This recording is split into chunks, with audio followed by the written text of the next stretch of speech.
Il-perit Ruben Abela saħaq li fil-każ li ġara fil-jum ta' tnejn fil-Ħamrun biswit id-dar li ġarfet fi triq Joseph Abela Skolaro ma kienx hemm tqattieħ ta' blat, iżda tħammil tal-ħamrija li hemm fuq l-art li kienet ġnien privat u li kien se jiġi żviluppat. Sa f'dal każ jidher li l-ħamrija biss kienet qiegħda titħammel, ġifieri kontra kif ħasbu ħafna, jidher għalmenu mir-ritratti li deru ma kienx qed isir tqattieħ tal-blat. Jista' jkun każijiet fejn laqqas isir biss taħmil ta' ħamrija wkoll ikollok ir-riskju illi inti jekk tqabbad ma' ħajt illi l-appoġġ mhuwiex biżżejjed sod jista' jipperikola l-bini taħdejh. U għalhekk huwa importanti li l-pubbliku mingħajr ma nqajmu wisq alarm ikun jaf x'inhuma d-drittijiet u l-proċeduri. Ma' One News il-perit Abela qal li f'kull xogħol ta' kostruzzjoni hemm ir-riski.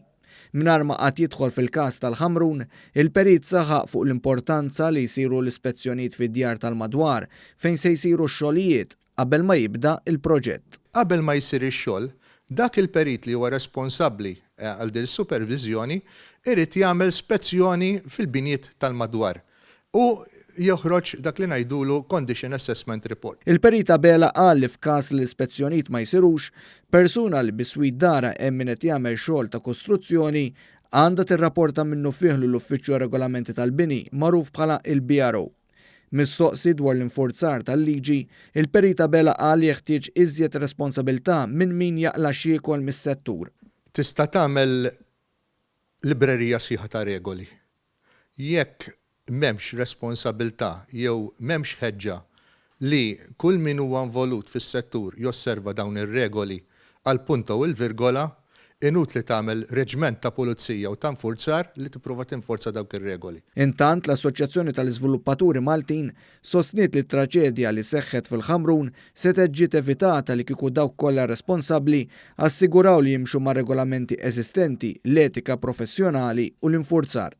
Fid-dawl tal-fatt li l-perit Rodrik Camilleri huwa l-perit tal-proġett fil-Ħamrun u huwa wkoll imsieħeb bħala kuntrattur fil-proġett, l-MDA qalet li huwa inaċċettabbli li l-periti li huma responsabbli mill-proġetti ta' kostruzzjoni huma wkoll involuti fihom bħala investituri.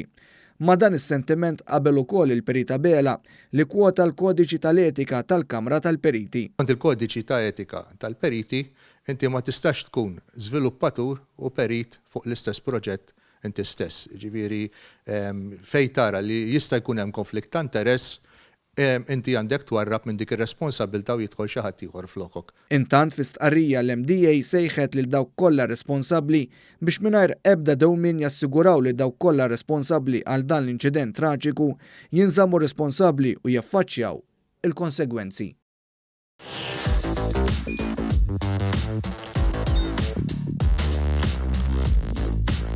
Idħol fuq one.com.mt u hemmhekk tista' tara l-programmi kollha li jxandru fuq One permezz ta' One Play.